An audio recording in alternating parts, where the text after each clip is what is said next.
Greetings to all the viewers in the powerful name of the Lord Jesus Christ. यीशु मसीह के नाम में सब देखने वालों को सलाम। My name is Cyril Jacob and she is my wife Shumaila Cyril. मेरा नाम शुमाइला सिरल है, ये मेरे शौहर सिरल जैकब हैं। We live in Lahore, Pakistan. हम लाहौर पाकिस्तान में रहते हैं। This is our second video on the topic of seed and harvest time. और ये हमारी बीज बोने और फसल काटने के ऊपर दूसरी वीडियो है। We saw from the Genesis 8:22 हमने देखा था पैदाइश की किताब 8 बाब उसके 28 आयत में that four things will keep on the earth till the earth is: 4 चीज़ें जब तक ज़मीन कायम है। seed and harvest time, बीज बोना और फसल काटना, cold and heat, सर्दी और तपश, summer and winter, जाड़ा और गर्मी, day and night. और दिन और रात।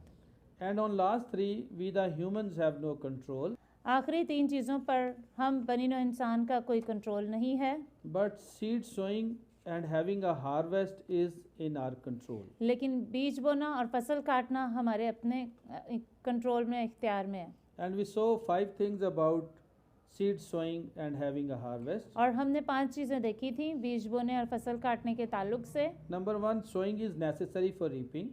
पहली चीज़ फसल काटने के लिए बीज बोना ज़रूरी है। Number 2, what a man sow he shall reap. जो कुछ इंसान बोता है वही कुछ वो काटेगा। Number 3, much man sow much shall reap. जितना ज़्यादा वो बोएगा उतना ज़्यादा काटेगा। And number 4, harvest is sure, at due time we will reap. और फसल काटना है जो वो यकीनी है और अपने वक्त पर जो है हम ज़रूर काटेंगे। And number 5, our responsibility is for sowing, harvest is God's responsibility. बीज बोना हमारी जिम्मेदारी है, फसल काटना खुदा की। Next we saw types of seed. और फिर हमने बीज की इकसाम के बारे में देखा था। 2 types of seeds: 2 इकसाम के बारे में, good seed and bad seed. अच्छा बीज और बुरा बीज। Good seed is from God and it is eternal life, अच्छा बीज जो है वो खुदा की तरफ से है और ये हमेशा की ज़िंदगी है। and bad seed is from Satan and it is eternal death. और बुरा बीज इब्लीस की तरफ से है और वो अब्दी हलाकत है। We also saw what blessing is. हमने ये भी देखा था कि बरकत क्या है। Then we saw what seed is provided by God for our salvation. और फिर हमने ये भी देखा था कि खुदा ने हमारी निजात के लिए कौन सा बीज मुहैया किया है। And that seed was word of God. और ये बीज जो है वो खुदा का कलाम है। And now we started from और अब हमने शुरू किया है 2 things are very important for sowing a seed. और 2 चीज़ें जो कि बीज बोने के लिए बहुत ज़्यादा ज़रूरी हैं। Number 1, पहली चीज़ faith in God and His word. खुदा के कलाम पर ईमान रखना और खुदा के ऊपर ईमान रखना। And number 2, obedience to God and His voice. और खुदा की और उसके कलाम की फरमाबरदारी करना। As we have seen before many times, the famous verse of the Holy Bible, Gospel of John, chapter 3, verse 16. जैसा कि हम काफ़ी दफ़ा इस आयत को जो यूहन्ना की इंजील 3 बाब और 16 आयत है, इसको हम काफ़ी दफ़ा देख चुके हैं। In this verse, we see that God gave His only begotten Son for every man and woman who is dying on the earth. हमने इसमें देखा था कि खुदा ने अपने इकलौते बेटे को दुनिया के हर इंसान के लिए जो कि गुनाह में मर रहा था उसके लिए दे दिया। The death is the cause, the result of sin in the Garden of Eden. और जो मौत है वो उस गुनाह का नतीजा है जो बाग़ अदन में हुआ था। So God gave His Son that man get back the everlasting life. और तो खुदा ने अपना बेटा इसलिए दिया ताकि इंसान जो है वो उस अब्दी और हमेशा की ज़िंदगी को वापस ले सके। In Roman 10:10, और रोमियो का नाम लिखा गया ख़त और उसका 10 बाब और उसकी 10 आयत में, for with the heart man believeth unto righteousness, and with the mouth confession is made unto salvation. क्योंकि रास्तबाजी के लिए ईमान लाना दिल से होता है और नजात के लिए इकरार मुंह से किया जाता है। And after getting salvation, और नजात हासिल करने के बाद then every believer has to live life like Jesus Christ on the earth.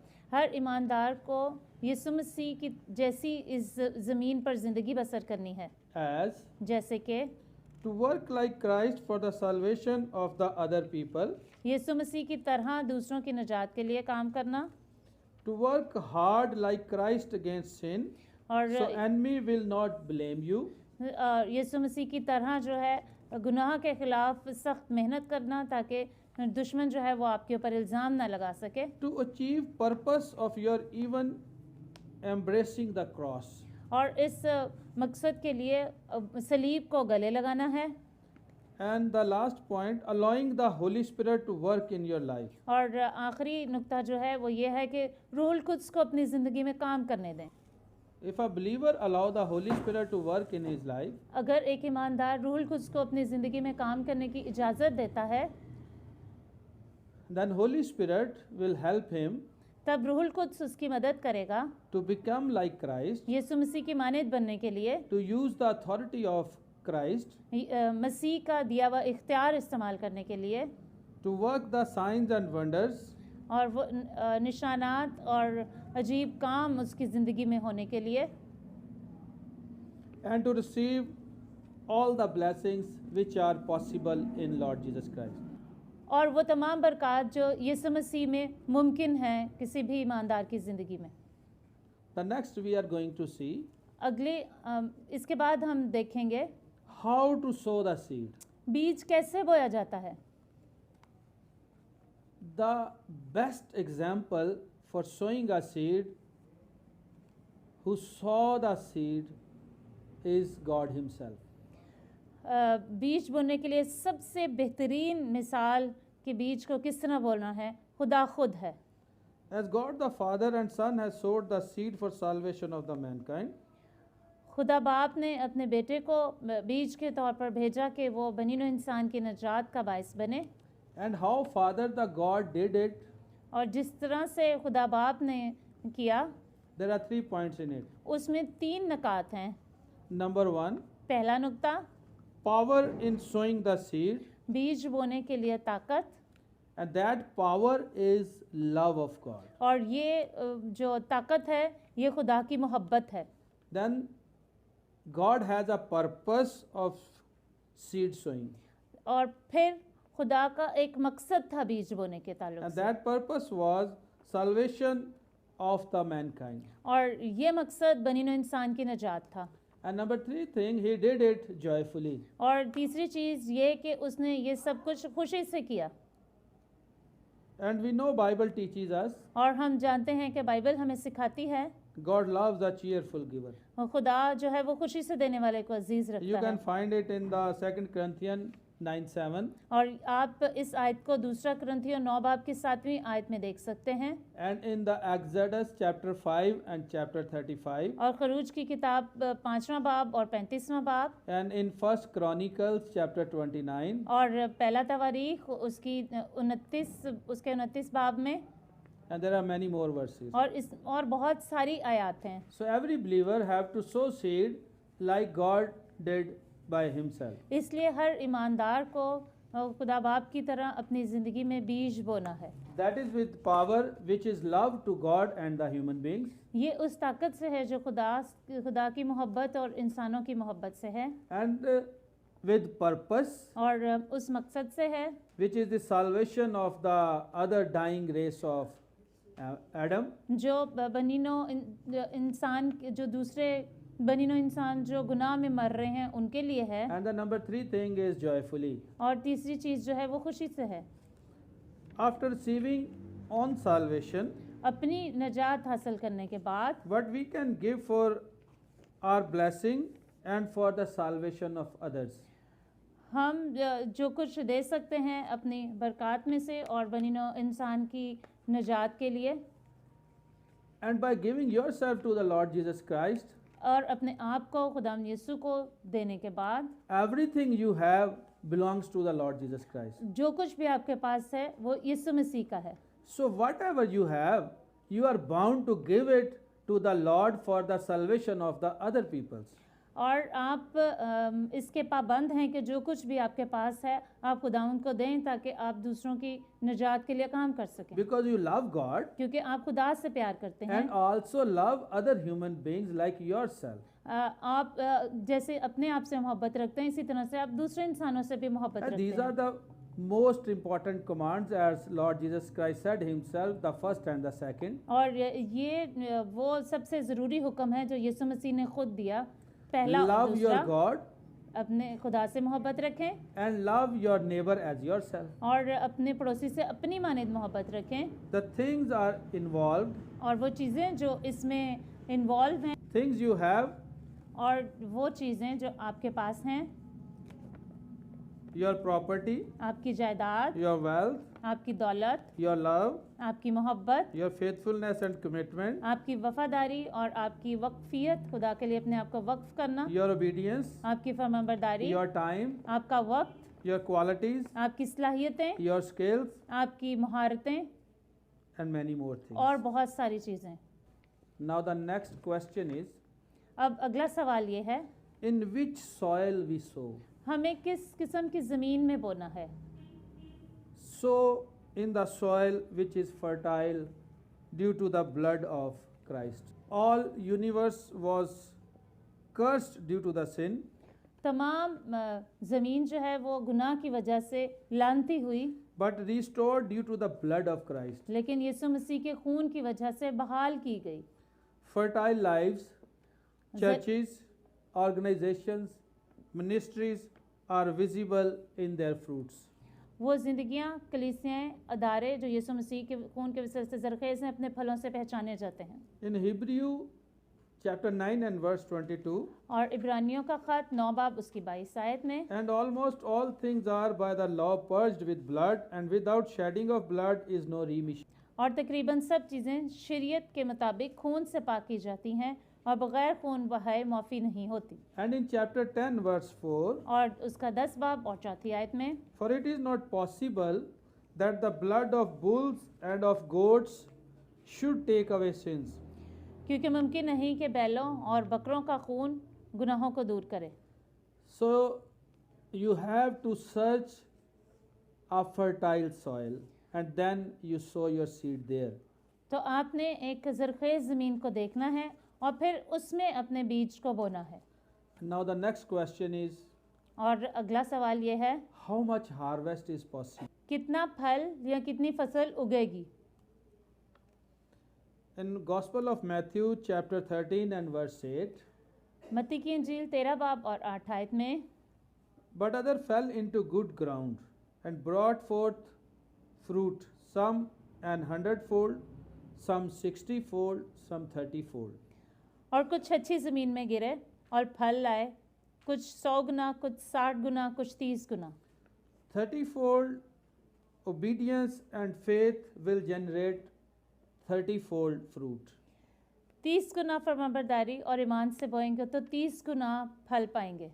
60-fold obedience and faith will generate 60-fold fruit. 60 गुना फरमाबरदारी और ईमान के साथ बोएंगे तो 60 गुना फल हासिल करेंगे। 100-fold obedience and faith will generate 100-fold fruit. 100 गुना फरमाबरदारी और ईमान से बोएंगे तो 100 गुना फसल काटेंगे। Now the next question is, और अगला सवाल ये है, which time is for sowing of seed for salvation in own life? अपनी ज़िंदगी में निजात का बीज बोने का कौन सा वक्त है? In Psalm 95 verse 7, और ज़बूर 95 और उसकी 7 आयत में, for he is our God and we are the people of his pasture and the sheep of his hand. Today if ye will hear his voice, क्योंकि वो हमारा खुदा है और हम उसकी चरागाह के लोग और उसके हाथ की भेड़ें हैं। काश के आज के दिन हम उसकी आवाज़ सुनते। we do not know what is going to happen in next moment. हम नहीं जानते कि अगले लम्हे क्या होने वाला है। The right time, the best time for the seed of salvation to sow in your life is time right now. और सही वक्त जो कि अपनी निजात के लिए बीज बोने का है वो अभी है। In 1871 in Chicago, और शिकागो के अंदर 1871 में a famous preacher at that time उस वक्त के एक मशहूर मुबल्लिग ने preached the famous message of salvation through Lord Jesus Christ. उन्होंने मसीह के वसीले से निजात के बारे में एक मशहूर उनका पैगाम था जो दिया। The question he left with all was, और वो सवाल जिस पर उसने इख्तिताम किया वो ये था, What then shall I do with Jesus who is called Christ? कि यीशु जो मसीह है उसके लिए मैं क्या करूं। And people were not called forward. और लोगों को आगे बुलाया नहीं गया। And the famous fire at that time burned out. और उस ज़माने में एक बड़ी मशहूर आग थी जो भड़क उठी। And those people never get chance to answer that question. और वो तमाम लोग जो हैं उनको मौका नहीं मिला कि वो इस सवाल का जवाब दे दें। So for the seed of salvation in your life, तो निजात के लिए जो बीज आपकी ज़िंदगी में बोया गया है, Christ died for every human being. मसीह जो है वो हर इंसान के लिए इस दुनिया में हुआ। This is the time for you. ये आपके लिए टाइम है। Decide for your eternity. अपनी अब्दियत के लिए अभी फैसला करें। Don't just keep on looking the world where you are right now. अपनी इर्द गिर्द की दुनिया को देखना बंद करें। You are here for a temporary time आप period. इस दुनिया में आर्जी तौर पर हैं, But your original and actual life is after your physical death. लेकिन आपकी जो हकीकी ज़िंदगी है वो इस ज़मीनी जिस्मानी ज़िंदगी के ख़त्म होने के बाद If होगी। you do not sow the seed of Lord Jesus Christ in your life, अगर आप यीशु मसीह का बीज अपनी ज़िंदगी में नहीं बोएंगे in obedience and having a faith in a loving God, और फरमाबरदारी और बहुत मेहरबान और प्यार करने वाले खुदा की मोहब्बत, then you are going to live your eternity in a very difficult place. तब आप एक बहुत मुश्किल जगह पर अपनी अब्दियत गुजारेंगे। But if you do लेकिन अगर आप ऐसा करेंगे that, you sow the seed of Lord Jesus Christ in your life, लेकिन अगर आप यीशु मसीह का बीज अपनी ज़िंदगी में बोएंगे, you are going to live your eternity with a loving Father. अब आप एक बहुत मोहब्बत करने वाले बाप के साथ अपनी अब्दियत गुजारेंगे। Now decision is yours. अब फैसला जो है वो आपके हाथ में है। I have done my decision. मैंने अपना फैसला किया, You have to do it for yourself. आपने अपने लिए करना है। I can do just help as I have did.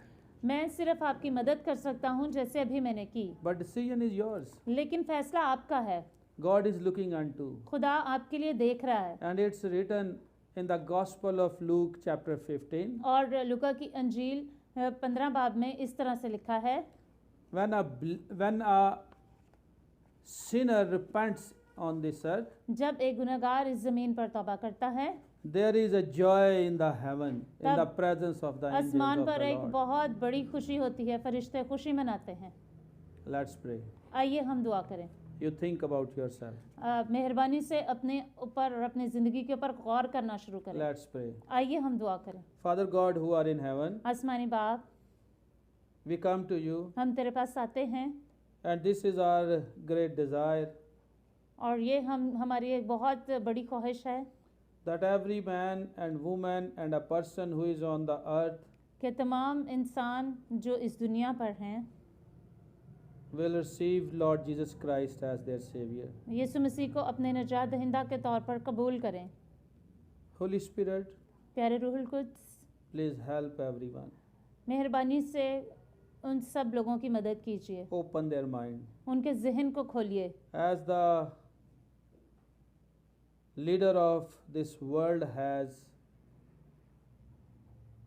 stopped their eyes to see, जैसे कि इस जहान के खुदा ने उनकी अक्लों को बंद कर रखा है, उनकी आंखों को भी बंद कर रखा है। please open their mind and eyes मेहरबानी से उनके जहन और आंखों को खोलिए so they will be able to see Lord Jesus Christ as their Savior ताकि वो यीशु मसीह को अपने निजात दहिंदा के तौर पर देखने के काबिल हो सकें and have Him in their lives और उसको अपनी ज़िंदगी में ले सकें and secure their eternity. और अपनी अब्दियत को महफूज बना सकें। We beg you हम तुझसे मिन्नत करते हैं in the mighty name of Lord Jesus Christ. यीशु मसीह के कुदरत वाले नाम में, Amen. आमीन।